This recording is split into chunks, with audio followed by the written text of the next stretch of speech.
रात का अंधेरा हर तरफ फैल रहा था। हर तरफ एक खामोशी का मंजर था कि उनकी गाड़ी एक चरचराहट की आवाज़ के साथ रुकी थी। अभी गाड़ी के दरवाजे खोलकर कोई बाहर आता कि गोलियों की बौछार ने उस खामोश रात में एक भयानक शोर पैदा किया था। हर तरफ बस गोलियों की भयानक आवाज़ें थीं और तभी उस माहौल में किसी ने अपनी आखिरी सांसों के बीच एक फरियाद की थी। वो माधव ठाकुर की अमानत है, उसे सिर्फ माधव ठाकुर के हवाले करना। और उसके बाद माहौल में गाड़ी ब्लास्ट होने की आवाज़ ने उस जंगल जैसे खामोश इलाके में एक जोरदार धमाका कर दिया था और कुछ ही देर बाद एक गहरी खामोशी छा गई थी, जैसे यहाँ पर कुछ हुआ ही ना हो। कितनी ही देर तक वो उस मासूम को अपने सीने से लगाए उस जलती कार को देखते रहे थे। आंखों से आंसू तेजी से बह रहे थे। उन्होंने अपनी पास खड़ी अपनी पत्नी को देखा था, उसकी आंखों में भी आंसू थे। हमें निकलना होगा, वो लोग किसी भी वक्त यहाँ आ सकते हैं। वो वहाँ से रात के अंधेरे में गुम हो गए थे। ये नैनीताल की खूबसूरत सड़क का नज़ारा था। वो दोनों कॉफ़ी पीने के बाद वॉक कर रही थी। सुरमई आंखों वाली वो शहजादी, जिसके भरे भरे गुलाबी गाल, गुलाब की नाजुक पंखुड़ियों जैसे होंठ, छोटी सी नाक जो सर्दी की वजह से लाल हो रही थी, उसका सफ़ेद दूधिया चेहरा जिस पर हल्का गुलाबीपन शामिल था, इस वक्त लोगों का ध्यान अपनी ओर खींच रही थी। उसके साथ चलती दूसरी लड़की, जिसकी गहरी काली आंखें, हल्के भूरे बाल जो टोपी से नीचे तक आ रहे थे, उसका बादामी रंग सर्दी की वजह से लाल हो रहा था। दोनों की आंखें इस वक्त तेजी से चमक रही थीं, जैसे पता नहीं कौन से मनपसंद टॉपिक पर बातें कर रही थीं कि तभी अचानक रुचिता का फ़ोन बज उठा था। वो दोनों रुक गईं। तुम यहाँ बेंच पर बैठो, मैं कॉल सुनकर आती हूँ। रुचिता के कहने पर शोभा ने सर हाँ में हिलाया। दोनों कजिन्स थीं, उससे भी बढ़कर दोस्त थीं और वो लोग रानीखेत से नैनीताल घूमने के लिए आए थे। 16 साल की शोभा को घूमने फिरने का बहुत शौक था और अपने पापा से इजाज़त लेकर वो नैनीताल के खूबसूरत नज़ारे कर रही थी। रुचिता शोभा को वहीं बिठाकर फ़ोन कान से लगाए पहाड़ी के ऊपर की तरफ जा रही थी, क्योंकि यहाँ सिग्नल का बहुत इशू रहता था। रुचिता फ़ोन कान से लगाए पहाड़ी के ऊपर की तरफ जा रही थी। शोभा ने देखा रुचिता उसकी नज़रों से ओझल हो चुकी थी, तो वो उसे ढूंढने के इरादे से उसके पीछे पीछे चल पड़ी। मगर उसकी नज़र एक जगह उठी थी। पहाड़ की चोटी के पास बहुत ही खूबसूरत बकरी का बच्चा था।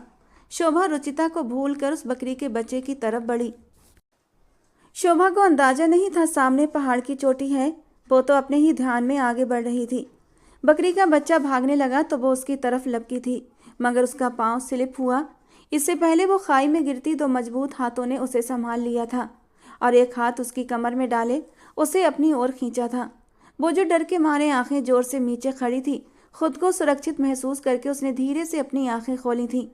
दोनों की नज़रें टकराईं और वो सुरमई आंखें 2 से 4 हो गई थीं, जैसे सारा मंजर ठहर गया हो। दोनों खामोश हो गए थे। दोनों की आंखों में हैरानी थी। ये आंखें वो कितनी ही बार अपने सपनों में देख चुकी थी और ये आंखें हर बार उसे बेचैन कर देती थीं। आज वो हकीकत में उसके सामने थीं। शोभा को यकीन नहीं आ रहा था कि उसने ये क्या देख लिया था। वो ये भी भूल गई थी कि वो किसी गैर मर्द की बाहों में खड़ी थी। सामने वाला उस पर झुका, उसकी आंखों में एक टक निहारे जा रहा था। वो लड़का भी एकदम हैरान रह गया था। उसे जैसे ये कोई ख्वाब जैसा महसूस हो रहा था। उसका दिल कर रहा था वो इन आंखों को आगे बढ़कर चूम ले। ऐसा कैसे हो सकता था? ये नामुमकिन था। वो जो सालों से लाख कोशिश करने के बावजूद भी इन आंखों को भुला नहीं पाया था। इस लड़की की आंखों को देखकर उसे यकीन आया कि वो आंखें आज भी जिंदा थीं और वो बहुत खूबसूरत थीं। वो अजीब ही उलझन का शिकार हो गया था। आंखों से उसकी नज़र हट न सकी और शोभा की नज़र सिर्फ आंखों की तरफ उठ रही थी। वो सोच रही थी ये नामुमकिन है। उसका ख्वाब कैसे हकीकत हो सकता था? शोभा चाह कर भी हिल न पाई थी। उसका शिद्दत से दिल चाहा वो सामने मौजूद उस इंसान का चेहरा देख सके, क्योंकि उसके चेहरे पर मास्क था, सिर्फ आंखें दिखाई दे रही थीं। रुचिता जब वापस आई तो उसने देखा शोभा वहाँ मौजूद न थी। वो शोभा को आवाज़ें देते हुए उसे ढूंढने लगी। शोभा, कहाँ हो शोभा, आवाज़ दो। वो परेशानी से चीखने लगी। वो दोनों जो दीवानों की तरह एक दूसरे को देखकर अपने सालों की प्यास बुझा रहे थे। रुचिता की आवाज़ कानों में पड़ने से शोभा होश में आई थी और उसके बाजुओं की पकड़ से ऊपर होती हुई सीधी खड़ी हुई थी और बहुत ही नरमी से उस इंसान के बाजू को खुद से हटाती उसके कैद से बाहर निकली थी और फिर धीरे धीरे कदमों से रुचिता की आवाज़ की तरफ बढ़ गई। पीछे माधव नैनीताल की सारी ठंडक अपने अंदर उतरती महसूस कर रहा था। उसने एक नज़र अपने खाली हाथों को देखा और फिर एक नज़र उस दिशा की ओर जहाँ वो लड़की गायब हुई थी। वो सिर्फ कुछ पल उसके सामने थी, मगर इन पलों में वो लड़की उसके दिल की सारी दुनिया हिलाकर चली गई थी। सालों बाद तो मेरे जख्मी और बेकरार दिल को सुकून मिला था। तुम ही तो हो जो मेरे जख्मों पर मरहम रख सकती हो। मैं तुम्हें हासिल करके रहूँगा। तुम्हारी इन खूबसूरत आंखों पर सिर्फ मेरा हक होगा। मुझे ये आंखें वापस चाहिए। वो जुनूनी अंदाज में एक एक शब्द पर जोर देता हुआ बोला था कि अचानक ही उसकी आंखों से आंसू निकला और उसके मास्क में जाकर कहीं खो गया था। वो धीरे से बड़बड़ाया था, शोभा, बहुत खूबसूरत नाम है तुम्हारा, बिल्कुल तुम्हारी आंखों की तरह। रुचिता की शोभा शोभा बुलाए जाने पर उसका नाम भी वो जान चुका था। उस इंसान की आंखें सालों बाद मुस्कुरा उठी थीं, जो शायद मुस्कुराना भूल चुकी थीं। उन आंखों की नमी कभी दूर नहीं होती थी, लेकिन आज उन आंखों में नमी तो थी, लेकिन खुशी की नमी थी। वो दोनों वापस होटल जा रही थीं, मगर वो दोनों ही सोचों में उलझी हुई थीं। शोभा के दिमाग में धमाके हो रहे थे। वो शोभा जिसे आज तक किसी गैर मर्द ने हाथ नहीं लगाया था, वो कैसे किसी गैर मर्द की बाहों में सुकून से होकर खड़ी रह गई थी। शोभा जो थी तो हिंदुस्तानी, लेकिन हिंदुस्तान में कम और अमेरिका में ज़्यादा पली बड़ी थी। लेकिन इसके बावजूद भी वो अपने कल्चर, अपनी सभ्यता, अपने संस्कारों को भुला नहीं सकी थी, और इसमें उसके माँ बाप की परवरिश का बहुत बड़ा हाथ था। और यही वजह थी वो हमेशा मर्दों से दूरी बनाकर रखती थी। उसके पापा अमेरिका के एक बड़े बिजनेसमैन की गिनती में आते थे। अभी फ़िलहाल वो अपने दादा दादी के ख़ानदानी घर यानी रानी खेत लौटकर यहाँ घूमने फिरने के इरादे से आई थी। और ये ख्वाहिश शोभा की ही थी कि वो अपनों के बीच जाना चाहती है, अपने देश की मिट्टी की खुशबू को महसूस करना चाहती है। वो हिंदुस्तान में रहना चाहती थी। चलते चलते शोभा को अपनी कलाई पर हल्का सा दर्द का एहसास हुआ था। उसने अपने स्वेटर की स्लीव्स को थोड़ा सा ऊपर किया, जहां उस इंसान की उंगलियों के हल्के हल्के निशान साफ झलक रहे थे। आखिर उसे इस स्पर्श से नफरत क्यों न हुई थी? उसे ये स्पर्श बुरा क्यों न लगा था? बल्कि क्यों उसकी बाहों में उसे एक सुकून मिला था। हालांकि इससे पहले भी कई लड़के उसकी तरफ बढ़े थे। एक दो लड़कों ने उसका हाथ थामने की हिम्मत भी की थी, लेकिन वो गुस्से से आग बबूले हो जाती थी और सामने वाले की तबीयत अच्छे से साफ कर देती थी।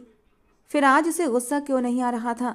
क्यों उसका जी चाह रहा था वो वापस मुड़ जाए और दोबारा से वो उसके सामने जाकर खड़ी हो जाए, उसे अपने हाथों से छूकर महसूस करे, उससे कहे कि मुझे अपनी पनाहों में समेट लो। जो सुकून मुझे तुम्हारी बाहों में मिला था वो मैंने आज तक कभी महसूस नहीं किया। वो अपनी ही सोचों में गुम चली जा रही थी। रुचिता उसके भाव देख रही थी। क्या हुआ शोभा? जब हम घूमने आए थे तब तो तुम अच्छी भली थी, अचानक से ये तुम पर नशा कैसे चढ़ गया? पता नहीं रुचिता, लेकिन जो भी नशा है बहुत ही नशीला है और मैं इस नशे से बाहर नहीं निकल पा रही। वो एक अलग ही ट्रांस में बोली थी, जबकि रुचिता ने हैरान होकर उसे देखा था। मुझे लगता है नैनीताल की ठंड तुम्हारे दिमाग पर जम चुकी है। होटल चलो, कॉफ़ी शॉफ़ी पियो और दिमाग को गर्म करो। वो दोनों होटल पहुंची थीं। वो सीधा कमरे में आ गई थीं। रुचिता तो अपने मोबाइल में बिजी हो चुकी थी, जबकि शोभा अपने बेड पर गिर गई थी और अपनी आंखें बंद कर लीं। बंद आंखों के पर्दे पर भी वही आंखें रोशन हुई थीं। शोभा एकदम से उठकर बैठी थी और आंखें खोल लीं। ये कैसे हो सकता है? वो क्यों उस इंसान को बार बार याद कर रही थी? वो एक गैर मर्द था। वो मेरे लिए कोई भी नहीं था, फिर क्यों मैं उसको बार बार सोच रही हूँ? आखिर था कौन वो? क्यों आया था मेरी ज़िंदगी में अचानक से और आकर मेरी पूरी दुनिया को हिलाकर रख दिया? क्यों बंद आंखों पर भी मैं उसकी आंखों को भूल नहीं पा रही? क्यों उसके स्पर्श को मैं अपने तन से जुदा नहीं कर पा रही? क्या हो रहा है मुझे? वो बुरी तरह बेचैन हुई थी और फिर कमरे में उठकर इधर उधर चक्कर लगाने लगी थी। क्या हुआ, कोई भूत वूत तो नहीं देख लिया? रुचिता ने उसे परेशान देखकर पूछा, जबकि वो बस उसे एक खामोश नज़र डालकर रह गई थी।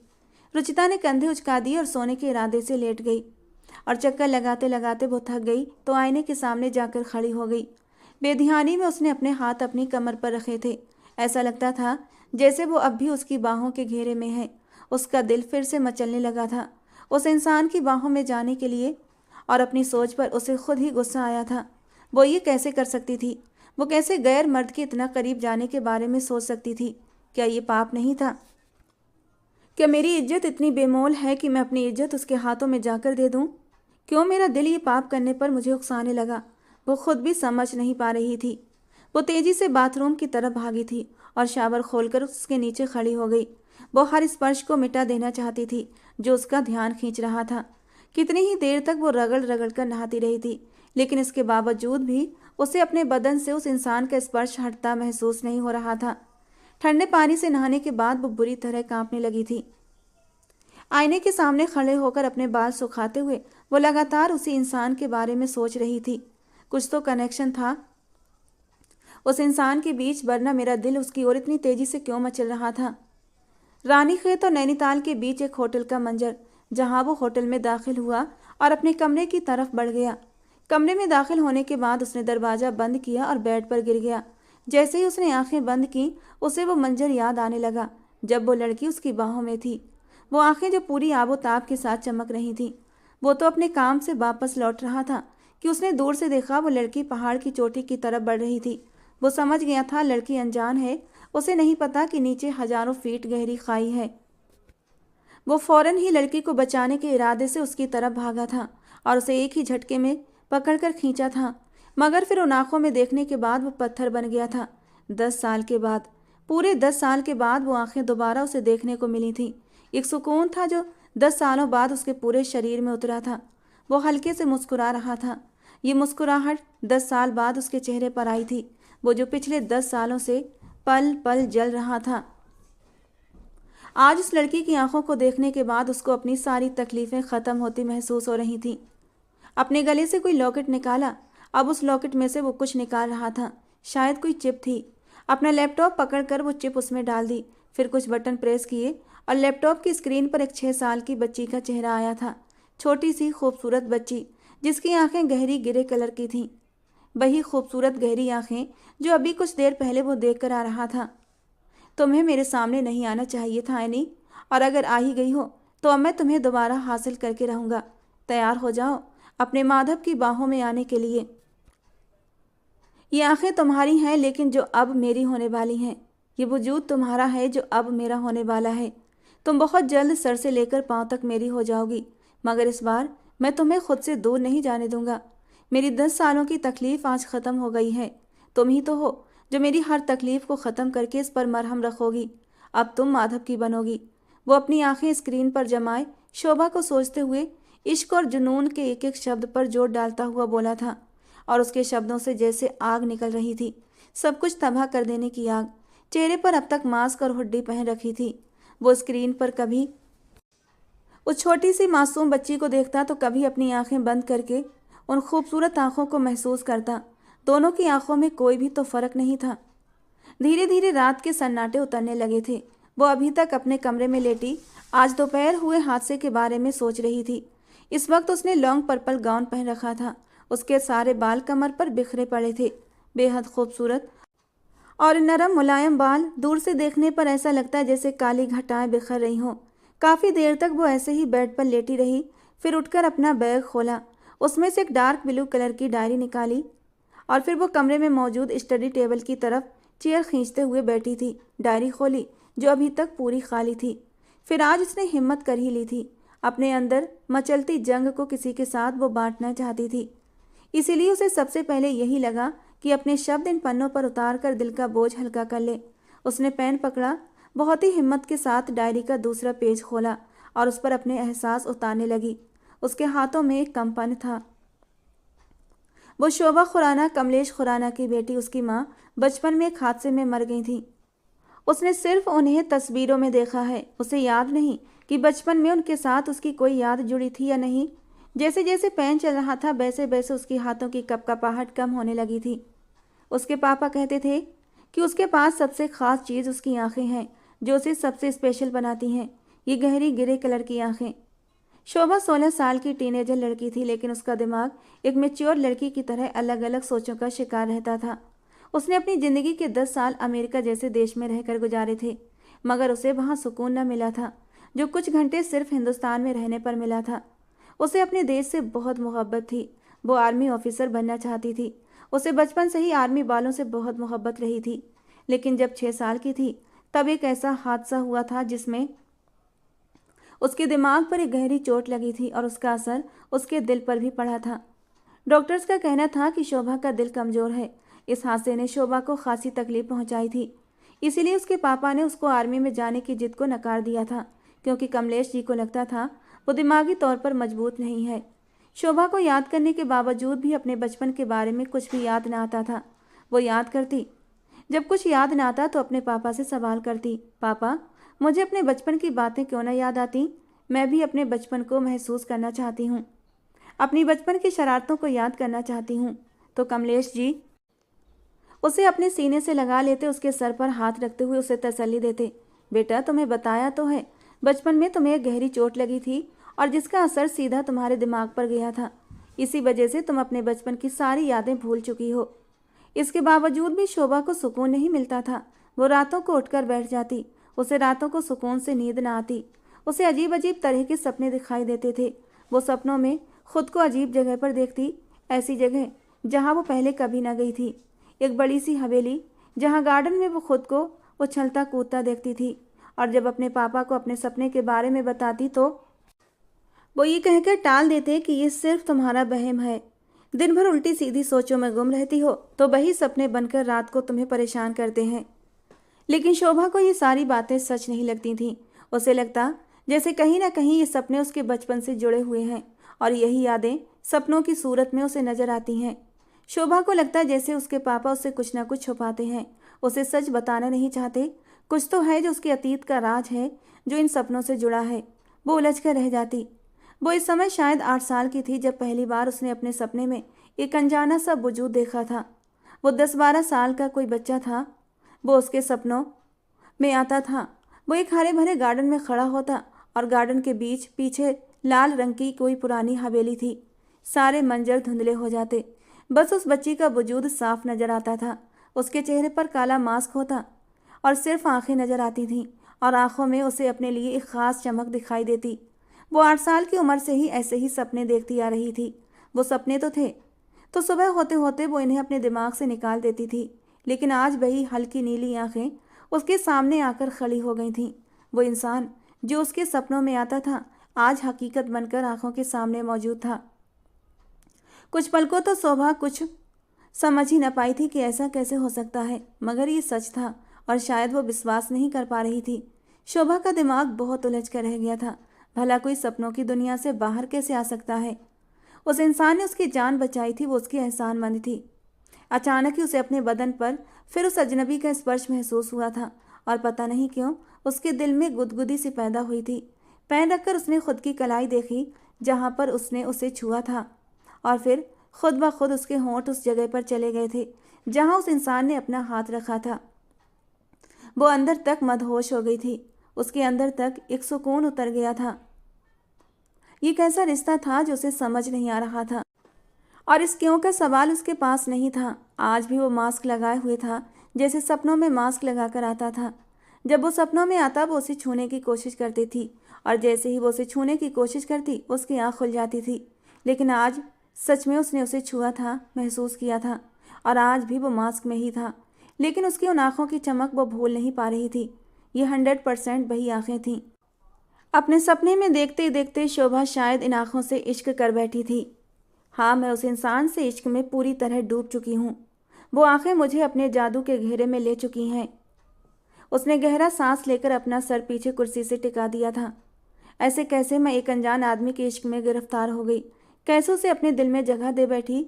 अभी मेरी उम्र ये सब बातें सोचने की नहीं, लेकिन फिर भी मैं सोच रही हूँ। क्यों मैं खुद नहीं समझ पा रही। मैंने आज तक अपने आप को बचा बचा कर रखा था, फिर क्यों उस अनजान मर्द की खुशबू मुझे अपने वजूद से महसूस हो रही है, हालांकि वो कुछ पल के लिए ही मेरे करीब आया था। क्यों मैं अपना दिल उसकी तरफ खींचने से रोक नहीं पा रही? मुझे इश्क हो गया तुमसे, मैं इस बात का इकरार करती हूँ। उसके होंठ खुद ब खुद हिले थे और अपने गालों पर उसे कुछ ठंडा ठंडा महसूस हुआ था। उसने छूकर देखा तो ये आंसू थे। वो चौंक उठी थी। ये आंसू क्यों थे, खुशी के या फिर गम के, वो समझ न पाई। उसने अपना पेन रख दिया था। शायद अब उसके अंदर लिखने की हिम्मत नहीं थी। वो बहुत छोटी थी जब उसकी माँ उसे छोड़कर चली गई थी। उसने अपने माँ के वजूद को कभी महसूस नहीं किया था।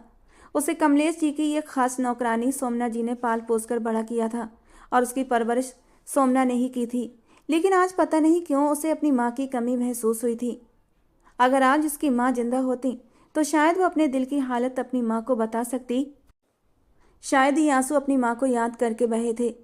वो दोनों 4 दिन तक इन खूबसूरत वादियों का नज़ारा करती रहीं और फिर रानी खेत वापस लौट आई थीं। लेकिन वापस आने वाली शोभा वो शोभा नहीं रही थी। वो अपना दिल, अपना मन वहीं उन खूबसूरत वादियों में छोड़ आई थी। कमलेश जी बेटी को 4 दिन के बाद देखकर बहुत खुश हुए थे। उन्होंने उसे अपने सीने से लगा लिया था। माथे को चूम कर बोले, बेटा आप जानती हैं ना, आपके बिना हमसे एक दिन भी गुजारा नहीं जाता और आप पूरे 4 दिन बाद वापस आ रही हैं। सॉरी पापा, मुझे भी आपकी बहुत याद आई थी। उसकी आंखों से मोटे मोटे आंसू बहने लगे थे और जो कमलेश जी के सीने में कहीं खो गए थे।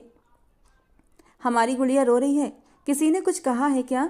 नहीं पापा, बस आपकी बहुत याद आई थी। आपको सामने देखकर ये आंसू निकल पड़े। कमलेश जी ने उसके आंसू पोंछे और कहा, अच्छा नहा धोकर फ्रेश हो जाओ, मैं खाने का इंतजाम करवाता हूँ। और वो हाँ में सर हिलाती हुई अपने कमरे में आ गई थी। कई दिन तक वो उन आँखों को याद करती रही। न खाने में मन लगता, न पढ़ाई में, न किसी और चीज़ में। लेकिन धीरे धीरे जैसे जैसे दिन बीतते जा रहे थे, कॉलेज में पढ़ाई के चक्कर में और अपने दोस्तों में रहकर वो उन आँखों को भूलने लगी थी, या फिर शायद भूलने की कोशिश कर रही थी, क्योंकि दिल से अभी तक वो उन आँखों को निकाल नहीं पा रही थी। और धीरे धीरे इस हादसे को 2 साल हो चुके थे। अब तो वो यूनिवर्सिटी में भी पहुंच गई थी। इन 2 सालों में वो काफ़ी सीरियस रहने लगी थी। एक ब्लैक कार चलती हुई गलियों से गुजर रही थी। कुछ मिनट के बाद वो अपने बंगले के सामने रुक गई। उसमें से एक इंसान बाहर निकला और उसकी नज़र सामने बंगले की तरफ उठ गई, जिस पर बड़े बड़े शब्दों में कमलेश खुराना निवास लिखा था। ये 3 मंजिला खूबसूरत एक बहुत बड़ा बंगला था। वो अपनी चमकती बिल्लू आंखों से उस बंगले को देखकर मुस्कुराया था और फिर उसके साइड वाले बंगले में दाखिल हो गया, जिस पर अब नए नाम की तख्ती चमक रही थी और वो था ठाकुर बिला। ये बंगला भी बहुत खूबसूरत था। सफ़ेद और गोल्डन कॉम्बिनेशन के साथ वो लंबे अहाते पर फैला हुआ था। माधव लॉन्च का दरवाजा खोलता हुआ अंदर दाखिल हुआ। जैसे ही कमरा खोलकर अंदर दाखिल हुआ, अंधेरे ने उसका स्वागत किया था। उसने स्विच बोर्ड पर हाथ मारा और कमरा रोशनी से नहा गया था। कमरा बहुत ही खूबसूरती से सजाया गया था। कमरे के साथ लगा एक स्टडी रूम भी था, जहाँ कुछ किताबें और एक चेयर पड़ी थी। सामने ही एक बालकनी थी, जहाँ से बहुत ही खूबसूरत नज़ारे देखने को मिलते थे। दीवार पर ढेर सारी तस्वीरें लगी हुई थीं और उन तस्वीरों में सिर्फ एक ही लड़की की तस्वीर थी और वो कोई और नहीं, वो थी शोभा खुराना। वो उन तस्वीरों को बहुत ही गौर से देखने लगा। किसी तस्वीर में बैठी थी तो कहीं चल रही थी, कहीं हंस रही थी तो कहीं कैंटीन में बैठी कुछ खा रही थी। साफ पता चल रहा था ये तस्वीरें छिपकर ली गई थीं। इन तस्वीरों में एक ही बात कॉमन थी और वो थी शोभा के चेहरे की वो मासूमियत, उसकी गिरे आंखों की वो चमक। माधव उन तस्वीरों को देखकर मुस्कुराया था। 2 साल लगे थे, पूरे पूरे 2 साल लगे। आखिर मैंने तुम्हें ढूंढ ही लिया शोभा। बस कुछ दिन और इंतजार कर लो, उसके बाद तो मेरी बन जाओगी और इस कमरे में मौजूद होगी, मेरे इस बेड पर, मेरी इन बाहों में मेरे तड़पते दिल को सुकून दोगी। और फिर दीवार पर मौजूद, उसने एक छोटा सा खास बटन प्रेस किया था और सारी दीवार उलट गई थी। सारी तस्वीरें दीवार के अंदर कहीं गायब हो गई थीं और अब दीवार का दूसरा हिस्सा पलटकर बाहर आया था। अब वो एकदम साफ था। माधव ने मास्क और हुड्डी अपने चेहरे से हटाई और उसका चेहरा अब साफ जाहिर हो गया था। माथे पर बिखरे काले बाल, बिलू आंखें, ऊंची मगरूर नाक, सुर्ख सफ़ेद रंगत, चेहरे पर हल्की सी शेब और कसरती सीना, 6 फीट से निकलता मजबूत और ताकतवर जिस्म। वो 25-26 साल का बहुत ही हैंडसम और डैशिंग नौजवान था। शाम का वक्त था। वो अपने ध्यान में बालकनी में बैठी थी और किताब पढ़ रही थी, लेकिन खुद पर किसी की नज़रों की तपिश महसूस करके उसने चेहरा उठाकर आसपास देखा था, मगर कोई नज़र न आया। वो सर झटककर दोबारा अपनी किताब में बिजी हो गई थी, लेकिन उसका एहसास कम नहीं हो रहा था। कोई तो था जो उसे घूर रहा था और वो कोई और नहीं, अपने कमरे की बालकनी में अपनी रिवॉल्विंग चेयर पर बैठा माधव था, जो अपनी आंखें शोभा पर टिकाए उसी को देखे जा रहा था। उसने जब अपनी सुराहीदार गर्दन उठाकर इधर उधर चौंक कर देखा और किसी को न पाकर उसने अजीब सी शक्ल बनाते हुए दोबारा से नजरें अपनी किताब पर जमाई थीं और इस अदा पर माधव हल्के से मुस्कुराया था। मुंह बनाते हुए उसके गालों पर डिंपल साफ दिखाई दे रहे थे, जो उसे और भी खूबसूरत बना रहे थे। सिर्फ 2 दिन शोभा, फिर 2 दिन बाद तो मेरी होने वाली हो। वो अब भी उसे ही देखते हुए लगातार मुस्कुरा रहा था। शोभा अपनी किताब में बुरी तरह बिजी थी कि तभी उसने एक जोरदार आवाज़ सुनी, जैसे पानी में कुछ जोर से गिरा हो। वो बालकनी में नीचे झांकने लगी। उनके स्विमिंग पूल में तो कुछ भी नहीं गिरा था, तभी उसकी नज़र अपने बराबर वाले बंगले के स्विमिंग पूल पर पड़ी थी और सामने का मंजर देखकर वो हैरान रह गई थी। वो इतनी सर्दी में स्विमिंग कर रहा था। ये दिसंबर के दिन थे। शोभा को उस इंसान पर हैरत हुई थी। वो कैसे इतनी सर्दी में ठंडे पानी में आराम से स्विमिंग कर रहा था। स्विमिंग माधव कर रहा था और सर्दी की एक तेज लहर शोभा के पूरे बदन में दौड़ पड़ी थी। पिछले महीने से ही ये इंसान उसकी ज़िंदगी में आया था और हर रोज़ उसे एक नया झटका देता था।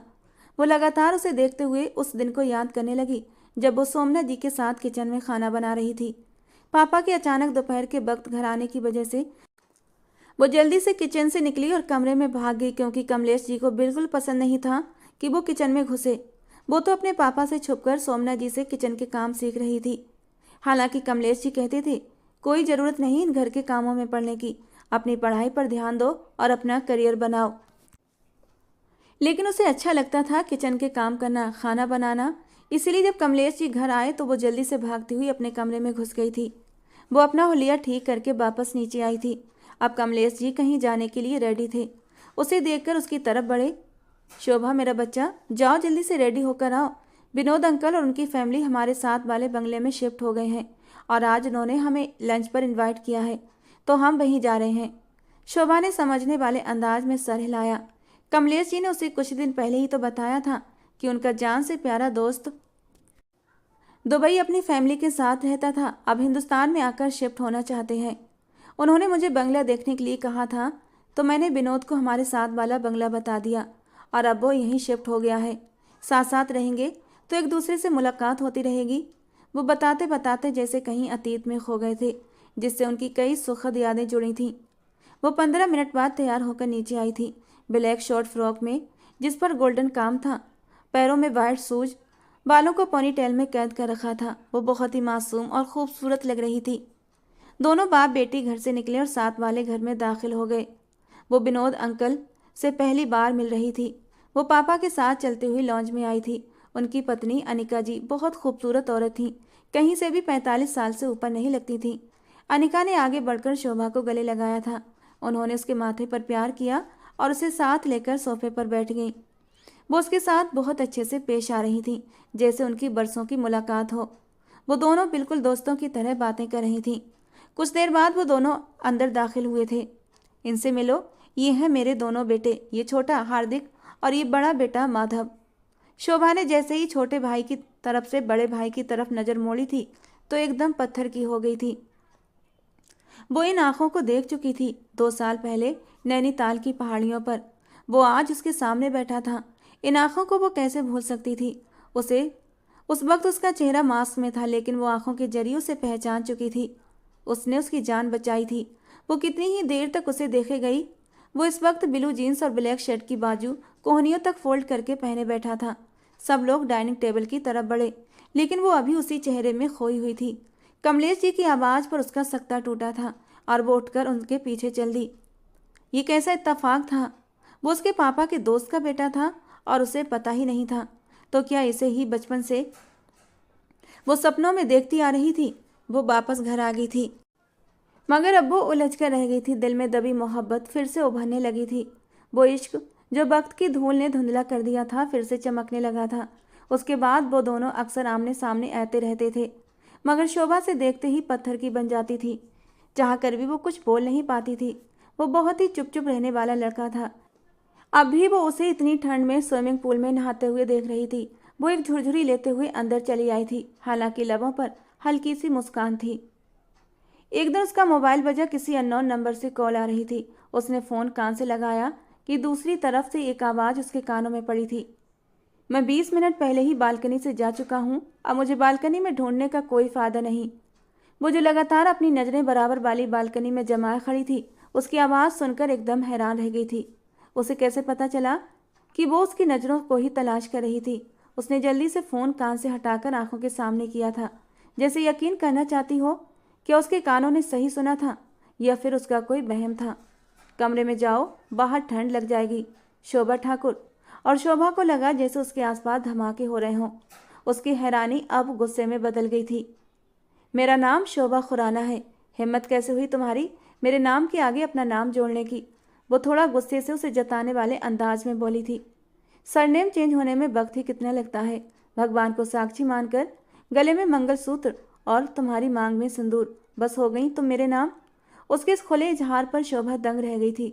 वो कुछ बोल पाती इससे पहले ही वो बोला था, तुम बहुत जल्दी ही शोभा खुराना से शोभा ठाकुर बनने वाली हो।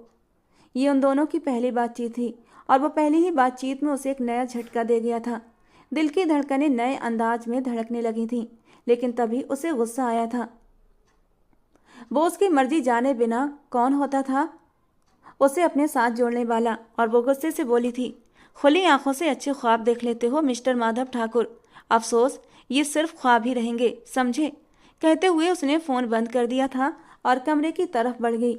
वो जो अपने कमरे में बालकनी के दरवाजे से उसे सामने देख रहा था, उसके अंदर गायब होने के बाद कमरे की चार दीवारी में माधव ठाकुर का जोरदार कहकहा गूंजा था। बहुत खूब, माधव ठाकुर की बीवी को इतना ही बहादुर और गुस्से का तेज होना चाहिए कि कोई उसके सामने नज़र उठाकर बात न कर सके। तुमने आज मेरा दिल खुश कर दिया। वो दिल खोलकर मुस्कुराया था। उसकी आंखें सच्ची खुशी से मुस्कुरा उठी थीं। दूसरे दिन रात के वक्त वो सारे उनके घर में मौजूद थे। शोभा ऊपर कमरे में थी। वो नहीं जान सकी कि सब लोग नीचे आए बैठे हैं। कमलेश जी ने नौकर के साथ शोभा के लिए संदेश भिजवाया तो वो अपने आप को सही करती हुई नीचे उतरी थी। वो लॉन्ज में आई तो सामने ही उसके विनोद अंकल और अनिका आंटी और उनके दोनों बेटे बैठे थे। सामने ही टेबल पर ढेर सारा सामान रखा था, जैसे कोई शगुन का सामान हो। वो उलझ कर रह गई थी। वो खामोशी से कमलेश जी के पास आकर बैठ गई। उसकी नज़रें टेबल से होती हुई सीधा माधव ठाकुर से जा टकराई। वो उसे ही देख रहा था। आंखों में एक अजीब सी चमक और शरारत नाच रही थी। शोभा को अपनी तरफ देखता पाकर वो मुस्कुराया था। उसकी आंखों में चमकती चमक देखकर शोभा को गुस्सा आया था। अनिका जी ने उसे अपने पास आने का इशारा किया। मेरी बच्ची इधर आओ, मेरे पास बैठो। वो कुछ हिचकिचाते हुए उठी और अनिका जी के पास बैठ गई। अनिका जी ने उसे अपने साथ लगाया और उसके माथे को चूम लिया। न जाने क्यों शोभा के दिमाग में खतरे की घंटियां बज रही थीं। बस भाई साहब, अब तो मेरी बच्ची को मेरे घर की रौनक बना दें। मैं चाहती हूँ ये मेरे माधव की दुल्हन बने। और शोभा खुराना की आंखें हैरत से फैल गई थीं। एक पल के लिए जैसे सब कुछ ठहर गया था। शोभा को यकीन न आया, ये क्या हो रहा है। बिना उसकी मर्जी जाने उसकी ज़िंदगी का इतना बड़ा फैसला कैसे कर दिया गया। हाँ, वो अपने दिल में मानती थी उसका दिल माधव की तरफ खींचने लगा था, लेकिन क्या उसकी अपनी मर्जी की कोई अहमियत न थी। उसे अफसोस हुआ था। गुस्से के मारे वो अंदर ही अंदर खौल उठी थी। उसे अपने आप की इंसल्ट किसी तौर गवारा न थी। उसे लगा शायद उसके पापा उससे पूछेंगे, लेकिन उससे पूछने की बजाय उन्होंने सीधा माधव से पूछा था, तुम्हारा क्या ख्याल है मेरी बेटी को लेकर। और माधव ने अपनी नज़रें झुका ली थीं। होठों पर एक गहरी मुस्कान खिल उठी थी।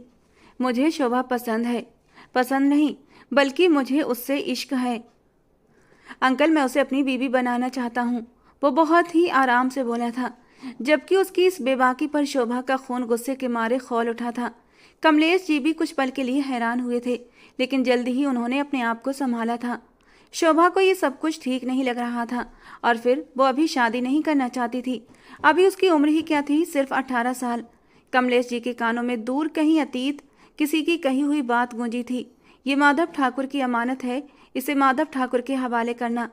उन्होंने एक नज़र अपनी जान से प्यारी बेटी को देखा था और उनकी आंखों में एक नमी उभरी थी। वो वादे को ही तो पूरा कर रहे थे जो उन्होंने आज से 12 साल पहले किसी मरते हुए इंसान से किया था। वो 12 साल से जमानत की हिफाजत कर रहे थे और आज वक्त आ गया था कि उसे उसके असली हकदार के पास पहुंचा दिया जाए।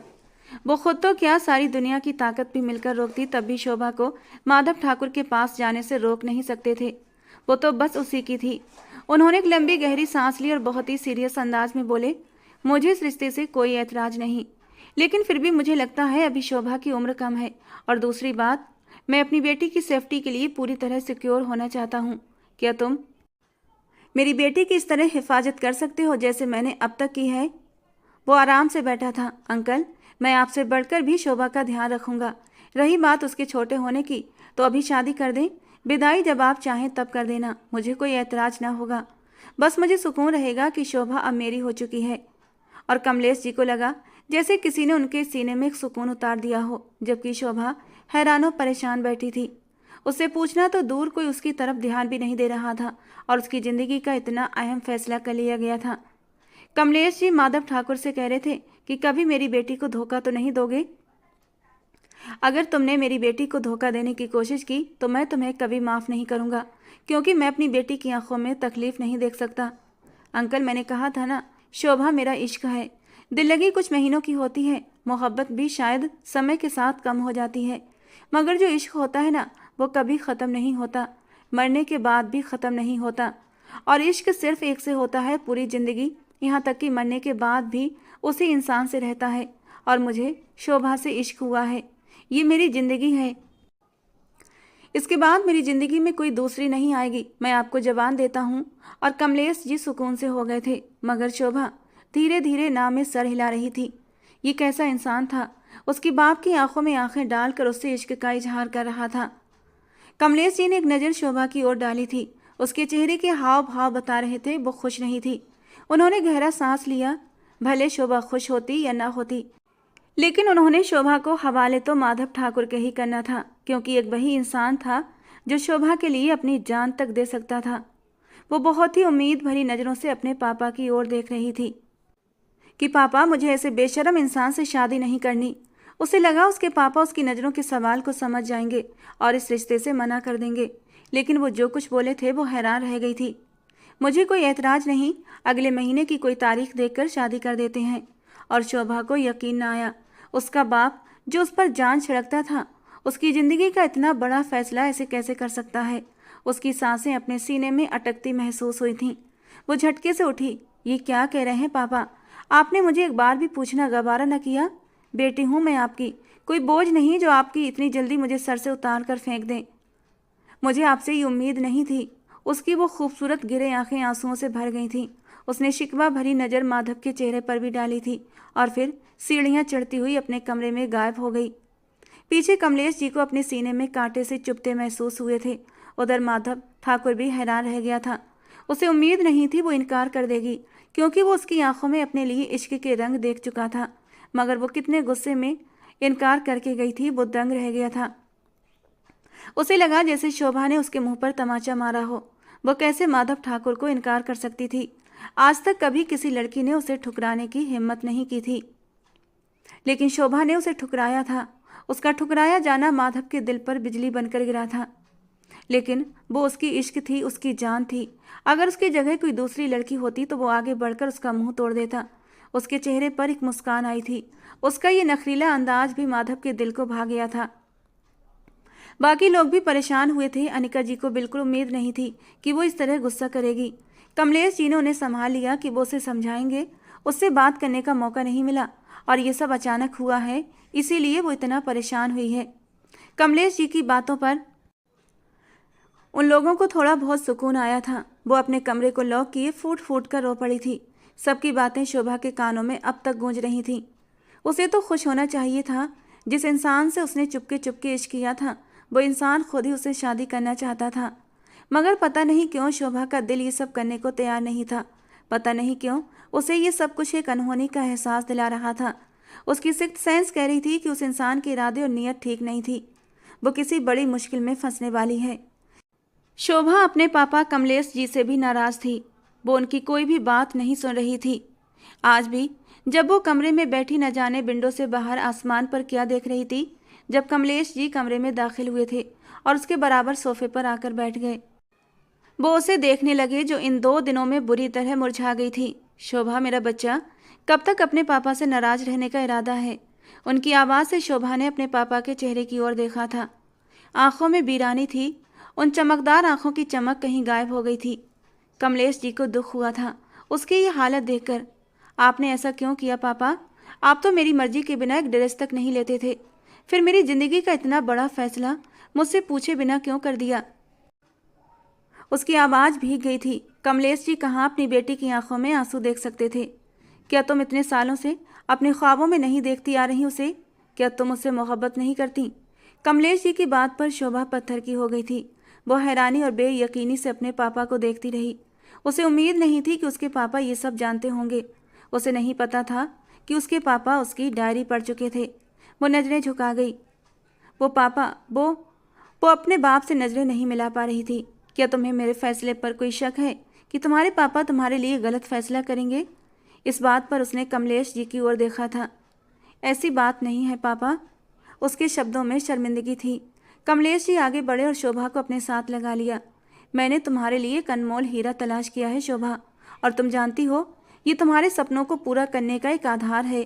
जो तुम अपने सपने को पूरा न कर सकी, लेकिन अपने जीवन साथी को देखकर तुम्हारे सपने को थोड़ा सा सुकून जरूर मिलेगा, क्योंकि माधव ठाकुर आर्मी ऑफिसर है।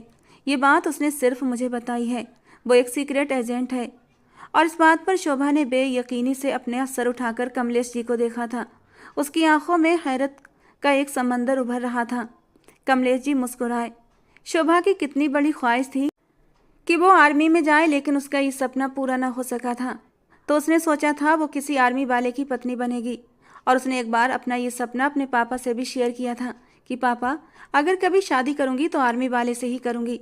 वो अपने पापा से दिल की सारी बातें किया करती थी, क्योंकि वो उन्हें एक दोस्त की तरह मानती थी। उसने अपनी नज़र झुका ली। कमलेश जी ने उसके चेहरे पर सुकून की लहर देखी थी। और शोभा, मैं तुम्हारी शादी तो कर रहा हूँ, लेकिन विदाई पढ़ाई के बाद होगी। और वैसे भी मुझे अपने काम के सिलसिले में महीने में कितनी ही बार अमेरिका के चक्कर लगाने पड़ते हैं। अब मैं तुम्हारी देखभाल पहले के जैसी नहीं कर सकता। तुम उसकी बन जाओगी तो घर भी साथ है, और अनिका भी बहुत अच्छी है। वो तुम पर कोई मुसीबत नहीं आने देगा। मेरे बहुत सारे दुश्मन हैं, इसीलिए तुम्हारा ये रिश्ता खुफिया तौर पर किया जाएगा, किसी को बताने की ज़रूरत नहीं। और शोभा खामोशी से सर झुकाकर रह गई थी। अब उसे अपने पापा के फैसले पर कोई शक नहीं था। और फिर कुछ दिनों बाद ही खामोशी से वो माधव ठाकुर के साथ उसकी शादी हो गई थी। इस शादी के बारे में किसी को नहीं बताया गया था, सिर्फ घर के लोग थे, और एक मंदिर में दोनों की शादी कर दी गई थी। जबकि माधव ठाकुर की आंखों में ऐसी चमक थी जैसे उसने कोई दुनिया जीत ली हो, और शोभा की आंखें आंसुओं से भीग गई थीं। वो हमेशा के लिए माधव ठाकुर की जिंदगी का एक अहम हिस्सा बन चुकी थी। उसने ठीक ही तो कहा था कि सरनेम चेंज होने में कितना वक्त लगता है, और आज वो वाकई शोभा खुराना से शोभा ठाकुर बन गई थी। शादी को 6 महीने गुजर गए थे, और इन 6 महीनों में वो एक बार भी माधव ठाकुर के सामने नहीं आई थी। आज उसने पूरे 6 महीने के बाद ठाकुर बिला में कदम रखा था। क्योंकि अनिका जी की तबीयत कुछ खराब थी, इसीलिए उन्होंने शोभा को अपने पास बुलाया था। पिछले 2 घंटे से अनिका जी की देखभाल कर रही थी।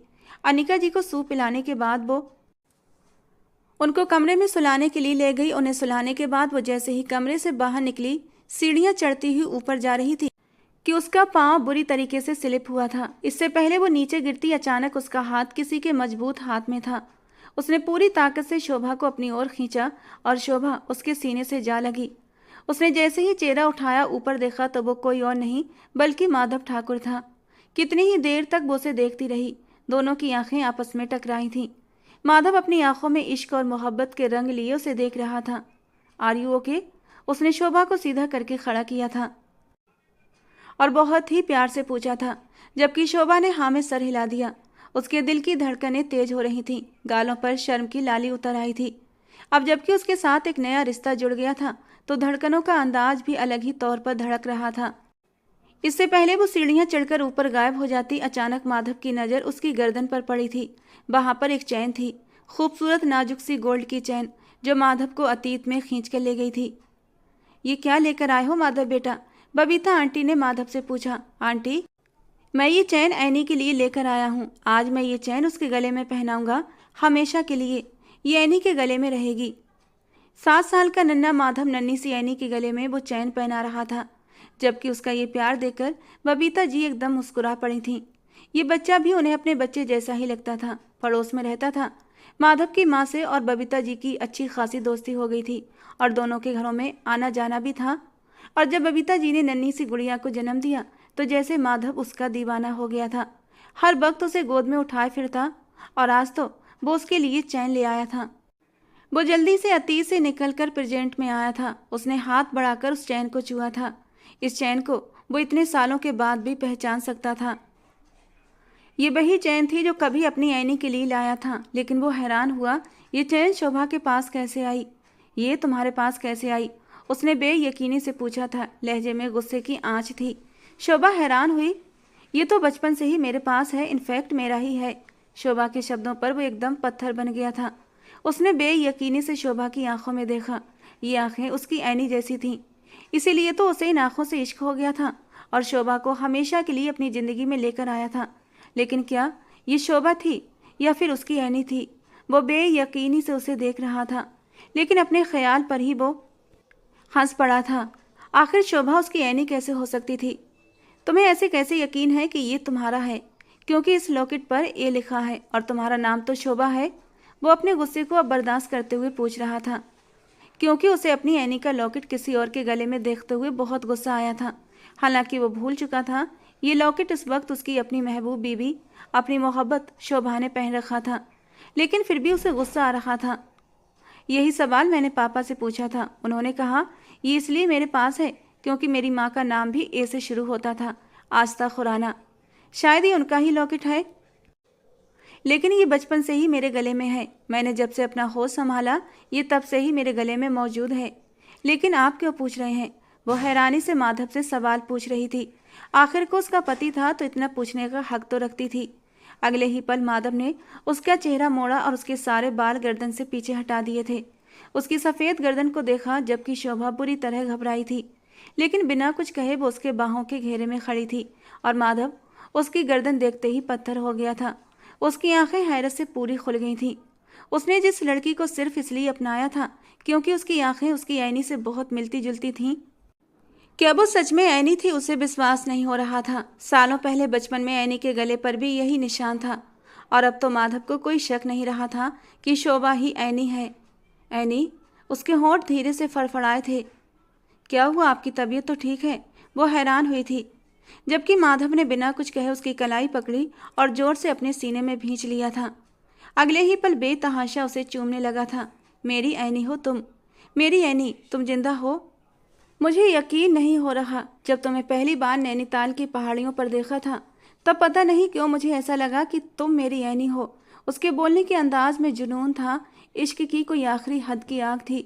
आप क्या कह रहे हैं माधव? मुझे समझ नहीं आ रहा। मैं ऐनी नहीं, मैं शोभा हूँ, शोभा ने परेशानी से कहा। मेरे साथ चलो। वो उसका हाथ पकड़कर सीढ़ियाँ उतरता हुआ ठाकुर बिला से बाहर निकला और अब वो खुराना मैंशन के अंदर दाखिल हो रहा था। वो दोनों आगे पीछे अंदर दाखिल हुए। सामने ही सोमना जी और कमलेश जी दिखाई दिए। वो सीधा कमलेश जी के सामने जाकर खड़ा हुआ था। शोभा का हाथ अब भी उसके हाथों में था। आज मैं वो सच जानने आया हूँ जो मुझे नहीं मालूम। इतना कहते ही उसने शोभा को बैठने का इशारा कर दिया था और खुद कमलेश जी के सामने जाकर खड़ा हो गया। वो उलझकर उन्हें देखने लगे थे। सिर्फ एक सवाल मैं आपसे पूछूंगा, क्या शोभा मेरी ऐनी है? उसने बेयकीनी से पूछा था, जबकि उसके सवाल पर कमलेश जी का चेहरा एकदम पत्थर का हो गया था। जवाब दें, खामोश क्यों है?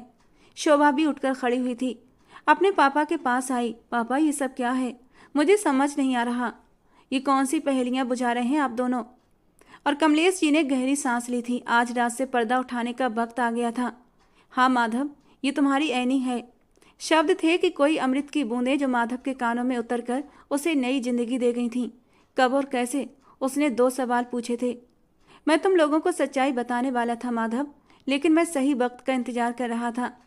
अब जबकि तुम्हें पता चल गया है तो अपने शक पर यकीन की मोहर लगा लो। शोभा तुम्हारी ऐनी है। ऐनी के पापा और मैं बहुत अच्छे दोस्त थे। हम दोनों एक ही साथ यूनिवर्सिटी में पढ़े और एक साथ हमने अपना बिजनेस शुरू किया था। मेरी बहन सुधीर को पसंद करती थी। सुधीर में कोई बुराई नहीं थी और फिर वो मेरा बचपन का यार था।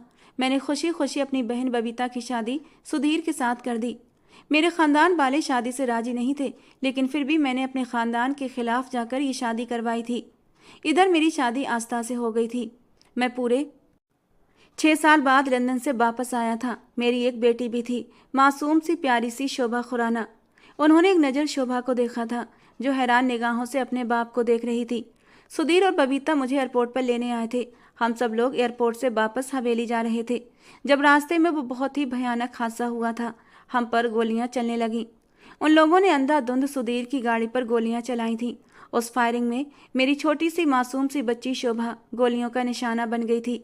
एक गोली मेरे बाजू को चीरते हुए गुजर गई थी, जबकि ऐनी बेहोश होकर गाड़ी के नीचे गिर पड़ी थी।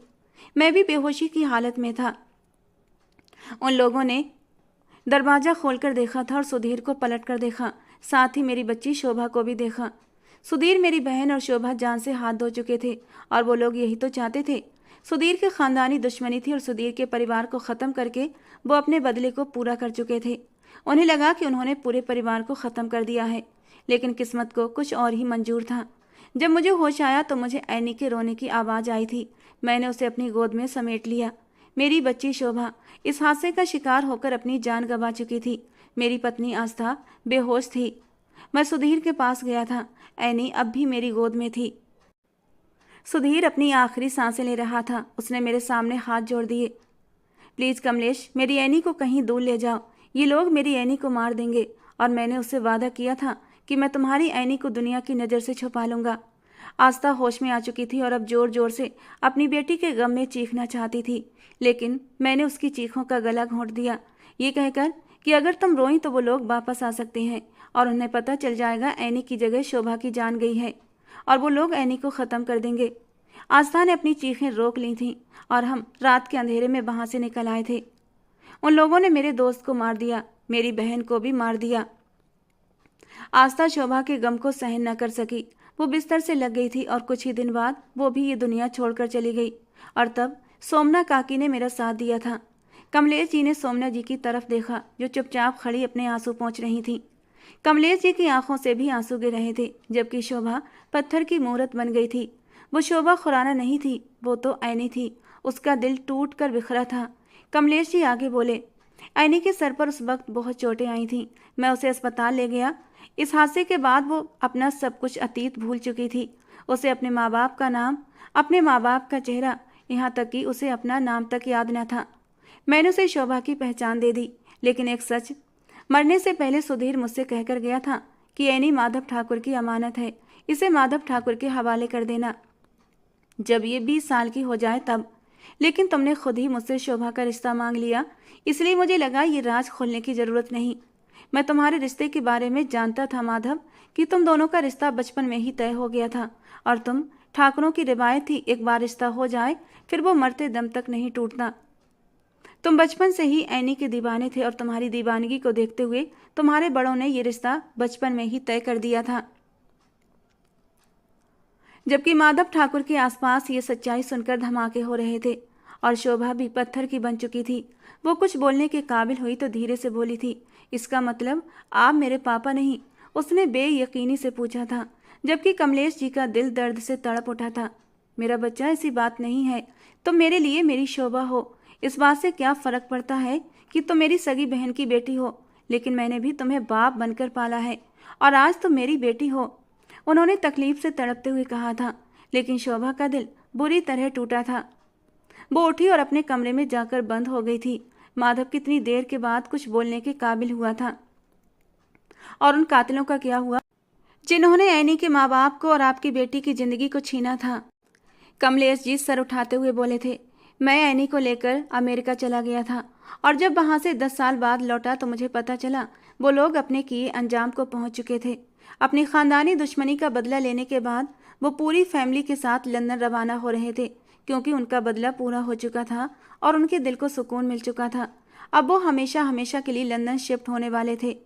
लेकिन प्लेन क्रैश में पूरी फैमिली मारी गई थी और इस तरह ऐनी हमेशा के लिए मेरी शोभा बन गई। कमलेश जी की आंखों में नमी तैरने लगी थी। माधव ठाकुर के कदम अब शोभा के कमरे की ओर उठे थे। वो बेड पर बैठी घुटनों में सर दिए रो रही थी। वो धीरे धीरे चलकर उसके पास आया था। उसे कुछ समझ नहीं आ रहा था। ऐनी कौन थी? माधव ठाकुर का ऐनी से क्या रिश्ता था? उसे तो बस यही चिंता थी कि वो अपने बाप की सगी बेटी नहीं थी।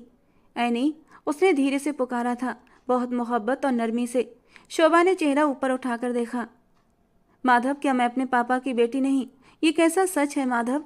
वो बेयकीनी से पूछ रही थी, जबकि माधव ने ना में सर हिलाया था। ऐनी, इस बात से कोई फर्क नहीं पड़ता। वो तुम्हें सगी बेटियों से ज़्यादा मानते हैं और तुम्हें एहसास नहीं कि आज मैं कितना खुश हूँ। मैं तुम्हें कितने सालों से हर जगह पागलों की तरह ढूंढ रहा था। तुम जानती हो, जब सुधीर अंकल, बबीता आंटी और ऐनी के जले वजूद को घर लाया गया था तो मैं देखते ही चीख पड़ा था, ये मेरी ऐनी नहीं है, मेरी ऐनी नहीं मर सकती। मेरी माँ ने मुझे ऐनी का चेहरा नहीं दिखाया था। उन्हें लगा शायद मैं ये सदमा बर्दाश्त नहीं कर पाऊंगा। उन्होंने मुझे मेरी मासी अनिका के पास भेज दिया। अनिका मेरी माँ नहीं है, वो मेरी मासी है। और तब से लौटकर मैं अपने घर नहीं गया। मुझे वहाँ ऐनी की यादें परेशान करती थीं। मुझे लगता था मेरी ऐनी जिंदा होगी, और देखो, बाकी तुम जिंदा हो। वो उसे अपने सीने से लगा चुका था, उसके माथे पर अपने होंठ रख दिए थे। एक सुकून था जो माधव ठाकुर के अंदर तक उतर चुका था। वो उसकी थी, हमेशा से उसकी, फिर वो कैसे उसे न मिलती। वो उसके सीने से लगी हिचकियों के साथ रो रही थी। क्या आपने एनी से बहुत मोहब्बत की थी? वो भीगी आंखों से उससे सवाल कर रही थी और माधव दिल खोलकर मुस्कुराया था। मैंने अपनी एनी से मोहब्बत की है। मैंने तुमसे मोहब्बत की है। इस बात से कोई फ़र्क नहीं पड़ता कि तुम शोभा हो या फिर एनी, बस तुम मेरी मोहब्बत हो, मेरा इश्क हो। वो उसके चेहरे के एक एक नक्श पर अपने होंठ रखते हुए उसे एक सुकून महसूस करा रहा था। एनी, वो गांव जो मेरा है, तुम्हारा है, हम दोनों का है। हम दोनों का बचपन वहाँ गुजरा था। उससे गांव के सरदार का मैं सबसे बड़ा पोता हूँ। मैं तुम्हारे जाने के बाद उस गांव से कटकर रह गया था, क्योंकि वो गांव मुझे काट खाने को दौड़ता था। इसीलिए मैं अपनी मासी अनिका के पास दुबई चला गया था। मैं तुम्हें सबसे मिलवाऊंगा, तुम चलोगी मेरे साथ? जबकि शोभा ने रोते हुए सर हाँ में हिलाया था और फिर एक बार उसके सीने से लगकर फूट फूट कर रो पड़ी थी। अपने आंसू और नाक माधव की शर्ट से साफ कर रही थी। जब उसका मन हल्का हो गया तो उसने सर उठाकर माधव से सवाल किया था, आप मुझसे शादी क्यों करना चाहते थे? उसे जैसे ये बात याद आई जो पूछना चाहती थी। माधव को कुछ समझ न आया इस सवाल का मतलब क्या था। बताया तो था, तुमसे मोहब्बत करता हूँ। मोहब्बत नहीं, इश्क करता हूँ। तुम्हें अपनी पत्नी बनाना चाहता था, इसलिए शादी कर ली। वो हल्के फुल्के अंदाज में बोला था। लेकिन आपने तो कहा आप एनी से इश्क करते हैं। वो अजीब से भंवर में उलझी हुई थी। माधव के होंठों को मुस्कान ने छुआ था। हाँ, तुमने ठीक कहा। मैं वाकई एनी से इश्क करता था और जब तुम्हें नैनीताल की पहाड़ियों में पहली बार देखा था तो मुझे लगा ये मेरी एनी है। इसीलिए मुझे तुम्हारी आंखों से इश्क हो गया था। मैंने कभी नहीं सोचा था कि तुम मुझे मिल जाओगी। मैं बहुत खुश हूँ एनी। आज का दिन मेरी ज़िंदगी का सबसे हसीन दिन है। कहते हुए वो हल्के से उसके होंठों पर झुका था और अपने प्यार की निशानियाँ उसके होंठों पर बिखेरने लगा था। इस स्पर्श पर शोभा का दिल जोरों से धड़का था। वो पूरी शिद्दत से उसके रसीले होंठों का रसपान कर रहा था, जैसे अपनी बरसों की प्यास को मिटा रहा हो। और अपने अंदर तक की प्यास मिटाने के बाद वो उससे अलग हुआ था और खींचकर उसे अपने सीने में भर लिया था। अब शोभा को समझ आया क्यों वो उसके ख्वाबों में आता था। उसे अपने सारे सवालों के जवाब मिल गए थे। पूरी ठाकुर हवेली को दुल्हन की तरह सजाया गया था, क्योंकि आज उनका पोता इतने सालों के बाद घर वापस लौट रहा था, वो भी अपनी बचपन की मोहब्बत अपनी पत्नी के साथ। ताज़ा फूलों से उसका स्वागत किया गया था। ये वो हवेली थी जहां उन दोनों का बचपन हंसते खेलते गुजरा था। गांव वाले एनी को देखकर अब हैरान हो रहे थे। माधव मजबूती से उसका हाथ थामे आगे बढ़ रहा था। उसका स्वागत नई नवेली दुल्हन की तरह किया गया था। बहुत सारी रस्में भी की गई थीं। फिर थोड़ी देर बाद उसे माधव के कमरे में पहुंचा दिया गया था, वो कमरा जो उसने हमेशा एनी के लिए बंद रखा था। उसने सोचा था एनी नहीं तो ये कमरा भी नहीं खुलेगा, क्योंकि उसने हमेशा उस कमरे में एनी को ख्यालों में देखा था। कैसा महसूस कर रही हो जिंदगी के इस नए सफ़र पर? वो मुस्कुराहट के साथ पूछ रहा था और वो भी दिल खोलकर मुस्कुराई थी। मैं बहुत खुश हूँ माधव। ऐसा लग रहा है जैसे आज मैं पूरी हो गई हूँ। वो उसके सीने में अपना चेहरा छुपा गई थी और गहरी सांसें ले रही थी। सिर्फ आपकी वजह से माधव मुझे इतने सारे रिश्ते मिल गए हैं। मैं बहुत खुश हूँ। तो मुझे भी थोड़ा सा खुश कर दो, क्योंकि मेरी सारी खुशियाँ तुमसे ही तो जुड़ी हैं। कहते कहते माधव शरारती हुआ था और उसे बाहों में लेकर बेड तक आया था और बेड पर लेटकर उसने टेबल पर रखा लैंप ऑफ कर दिया था। माधव, लेकिन हम पापा से भी मिलने जाएंगे। जरूर जाएंगे। कहते हुए वो धीरे धीरे उसके वजूद में मदहोश होने लगा था। माधव, वो भले मेरे सगे पापा नहीं, लेकिन फिर भी मैं उनसे बहुत प्यार करती हूँ। वो अपने होठों से चूमते हुए उसकी ज्वेलरी उतार रहा था। हाँ, जानता हूँ मैं, तुम उनसे बहुत प्यार करती हो, लेकिन कुछ मेरा भी तो ख्याल कर लो। क्या मुझसे प्यार नहीं करती?